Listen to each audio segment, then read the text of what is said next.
conditions in which you find yourself, sometimes you throw up certain issues, the discussion of which becomes necessary, especially in that environment.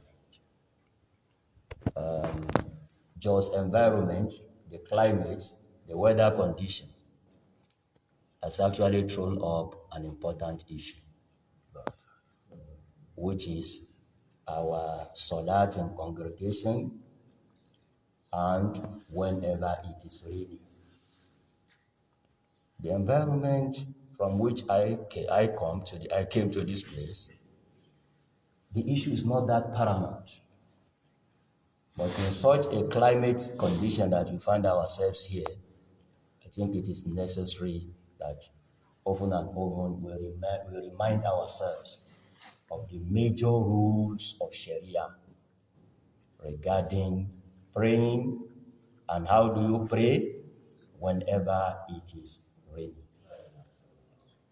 I doubt if any one of us came to this mosque 24 hours ago, Subuh of yesterday. Most of us did not come to mosque. So we need to know whether what we are doing is right or wrong. But it will be necessary to do a kind of preamble that will lay a good foundation for what I want to say. And I want to summarize the preamble in 2 points. 1,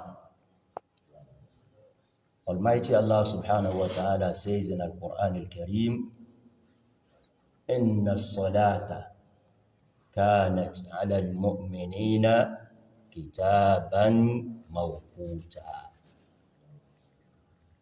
The general rule, the default rule in Islam is that we must pray at the time appointed by Almighty Allah.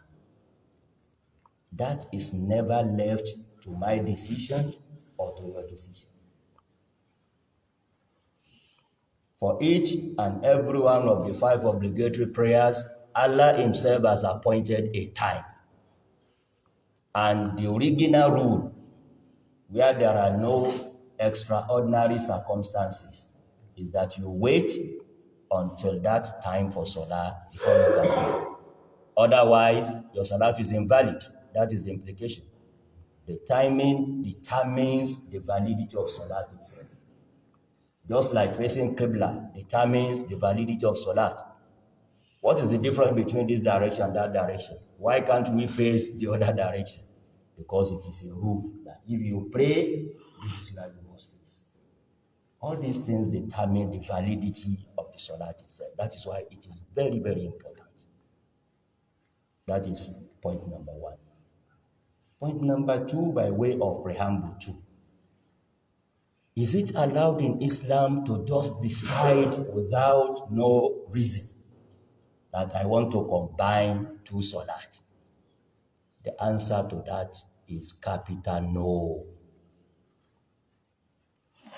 There is no way, neither in the Quran nor in the hadith of the Prophet Sallallahu Alaihi Wasallam, the 2 sources of our religion, wherein we are allowed just on our own, without any excuse, without any reason, to say, oh, today we want to combine 2 Salat. That is why it was reported from Umar bin al-Khattab radiyallahu anhu and Abu Musa al-Ash'ari, those are the leading companions of the Prophet sallallahu alaihi wasallam, that al-jam'u bayna as-salatayn bighayri 'udhrin min al-kaba'ir, combining 2 Salat without an excuse, acceptable reason in Sharia, is even a kabira min al-kaba'ir, a sin that is described as being a major one. When we say kabairi in Sharia, it means it's a serious matter. That is the meaning. That combining Salah without any good reason, any excuse acceptable to Islam, in Islam, is a kabira is a kabair. Now, after this preamble, we cannot say it all in such a sitting like this. But to summarize it, what are the major rules guiding our salah whenever it is ready? And this one we can also subdivide it into two. What is the ruling when you are at your houses? You have not come to mosque. You woke up in the morning like we did yesterday, and it was already raining. The other one is, it did not rain until you came to the mosque. Right inside the mosque, it started raining. Let me begin with the first one. Whenever it rains and you are at the comfort of your homes, this is one of the beauty of our religion. It is not a duty on you. It is not even recommended for you to undergo that pain and difficulty of coming to mosque. This is the beauty of our religion. Whenever it is raining, heavy rain, the ulama would say is a rain that will wet you and wet your clothes, not just any rain. Or if there is heavy wind with that rain, then you are even not, it's not even recommended. Islam does not want to put us in any difficulty. You are not, when we say something is not recommended, you know the meaning, the implication in Sharia. You are not earning any reward for so doing. That I want to punish myself, I want to show that I'm a serious Muslim, it doesn't earn you any reward. That is the meaning of saying something is not even recommended. And that is why in the time of the Prophet ﷺ, he will specifically order the muazzin that will call to prayer, that when you come to Hayya ala Salat, Hayya ala Falah, people come out and pray, don't say that, but say what? Sallu fi rihalikum. Sallu fi rihalikum. Have you ever heard that adhan before? We should be hearing it. This is the problem. A lot of sunnah are dying. We are not reviving them. We must be hearing from our mosque. This was the practice in the time of the Prophet. That Muazzin would say loudly, "Oh people, pray at your houses." Will become part of even the adhan. That to show the beauty of our religion. So that is just about that. One thing that I observed yesterday, maybe I did not hear, but I didn't hear adhan in this mosque, and that was wrong. That is wrong. Muazzin must take that pain. As a muazzin, he must take that pain of coming to the mosque, even when it is raining heavily. Allah will reward him for that. It is not an excuse for a muazzin that it is raining, I won't come out to pronounce adhan. Please let us note that one. I did not hear adhan yesterday. There was no light. Okay, there was no light. Okay, that's a good excuse then. But in the absence of any excuse, a muazzin, you will have great rewards in what you are doing. Come to the mosque and tell people, "Oh, pray at your houses." Number two is you are already in the mosque and it's now the Prophet ﷺ is part of the beauty of our religion. No hardship whatsoever in practicing Islam. But Islam must also not be taken with levity. That is the problem. We must always strike a balance between being an extremist and being an unserious Muslim. Sorry for using that word. But this is the reality. You see some people moving to this side, to the extreme end. Everything easy. Islam is easy. Islam is easy, but it's a serious thing. It's a religion that has rules and regulations. At the same time, Islam is not a religion of hardship and difficulty. Don't impose on people difficult situations. You are not allowed to do that. So if it is raining, the ulama who explained the deen to us would say, it's not all rain That is the indicator to them. They will say, Al-mataru alladhi yuballilu athiyab. It must be to the extent of wetting you and wetting you, or serious wind. So it is allowed for us, while we are already in the mosque, for the Imam to now take a decision that, oh, people, we have prayed Maghrib, let's join our Isha to that one. It's allowed. Even in the opinion of not majority, but it's a valid opinion. It's not always that when we say something is a minority view is weak. It is only in the Maliki school, the school of Maliki, that they will allow even when it is raining during Dhuhr and Asr. Many scholars will not allow that. That it should always be, it's the opposite, sorry.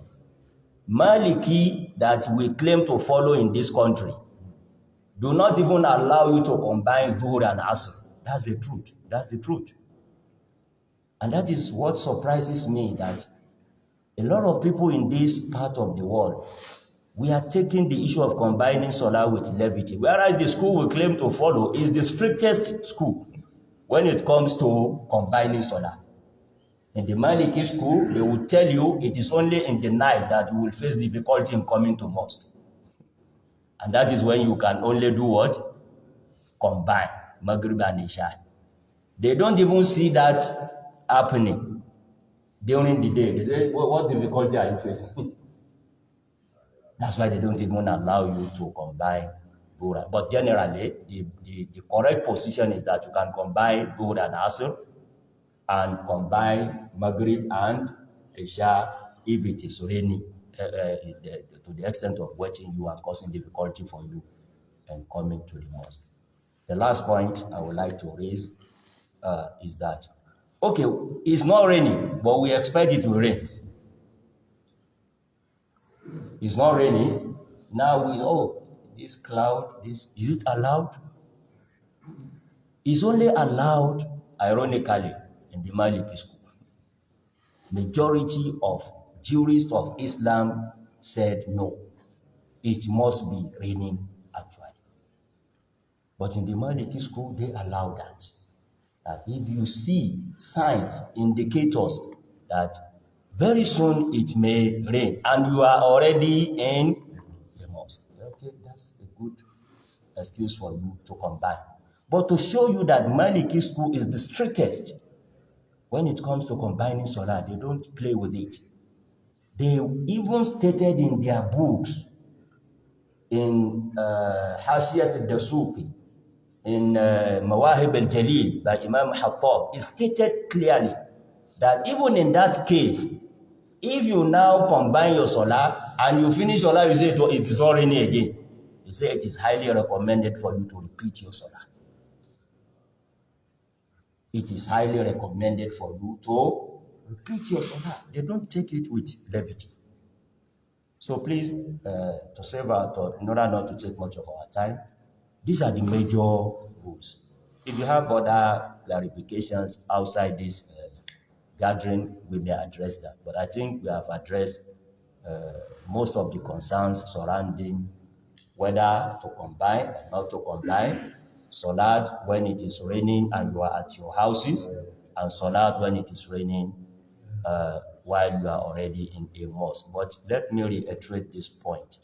The original rule is that inna salata kanat ala al-mu'minina kitaban mawquta. Salat must be observed at the appointed time.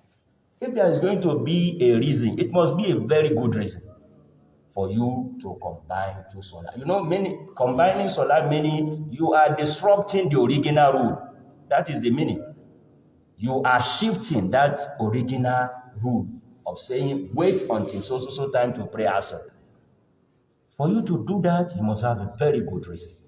May Almighty Allah continue to guide all of us aright, forgive our shortcomings, and make us good followers of Prophet Muhammad sallallahu alaihi wasallam. Now, we know that when you say the type of rain, you wet your body and your clothes. Generally, most of the rain here do that. You wet your body and your clothes. If you allow yourself to get into the rain without any protection. That's one. Now, if you have to apply that, it means all the time somebody will say, this rain can wet my body and my clothes. So I'm not obliged to use umbrella. I'm not obliged to drive. After all, I can drive into a cupboard and come out without getting drenched. That's one. That's normal time. And just secondly, when you leave the muazzin to determine whether people should stay at home, and the muazzin, generally, is not knowledgeable enough, or does not even know, because at times you may be in a house, inside your house, you don't know how serious the rain is. If you're inside some houses, you might not even know how the rain is falling, unless you come out and stand inside the rain and get drenched for you to know how serious the rain is. So how does the Imam now come? Especially in this our time where we have a lot of controversy. The Imam, even the Imam that is knowledgeable, he will say something, some people will have a dissenting opinion. So how do you not give Imam, that power to come and say, hey, people, pray a prayer. In fact, they will have other information will be like that. Thank you, sir. Thank you, sir. On the first one, sir, you see, in Islam always comes with rulings that will be applicable across board without discrimination.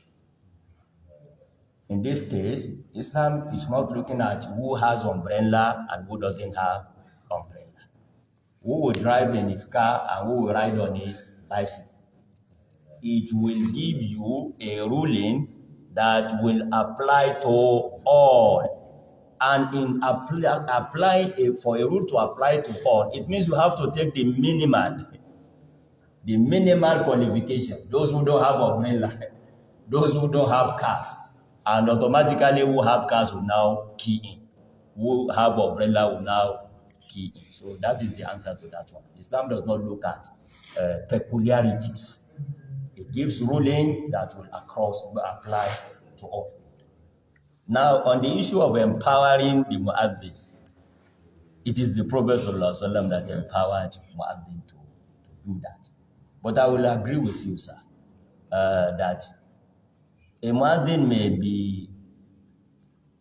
may not be so knowledgeable, because what is required for someone to become a muaddin is not a high qualification of knowledge of deen. I agree with you, sir. But in whatever you are to do in Islam, you have to seek the minimal level of knowledge to be able to do it. And that is why a muaddin must know what we are saying now, that he has a duty of confirming that this is a kind of rain that I, as a muaddin, am allowed. Otherwise, it becomes a sin for him, for misleading people. So please, muaddins, you have great rewards, but it's also a very delicate position. A more clear example, sir, a muaddin may call for salat before it is time. And people relying on him, especially in those days when there were no clocks, so whenever they hear muaddin, whether it is time or not, everything is on him, and he will bear it on the day of the Qiyamah. And that is why muaddin must know his duty. Imam does not control muaddin in the aspect of calling to salah. He is empowered to be the sole determinant. And this is another difference in Sharia that I've observed in some mosques.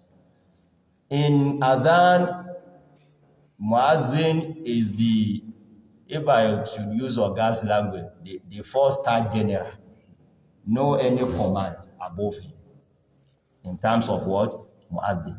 But does that apply to Iqamah? The answer is no.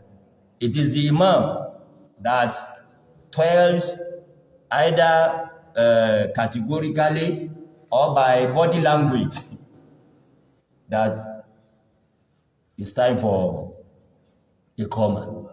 I know I quarreled with some people. I did Mubarak or in this mosque. Our Imam came on a day, and Mubarak was pointing to the clock that no, it's not time. Imam should wait. I said, no, it's wrong. The authority for a Iqamah to be raised lies with the Imam himself. Whenever he enters the mosque, especially our Imam is practicing Sunnah, he doesn't come before time. He comes and goes straight. That is what an Imam should do. Now an Imam coming in and asking him to wait, that is also wrong. So Muaddin has that power. But to do that effectively, it is advisable that whoever is going to be Muaddin must have that minimal level of knowledge. Know when to pray, timing especially. And in issues like this, don't doubt whether it is raining or not. That is why I said you take that pain. If anybody, all of us are inside, you must come out to check and see that, oh, it is really, this will cause difficulty for people in coming, even when it is dark. That's another excuse. Raining and it's dark. People may fall into some pitfalls or something like that. So this, in summary, is my answer to it. Thank you very much. وصلى اللهم وسلم وبارك على نبينا محمد وعلى آله وصحبه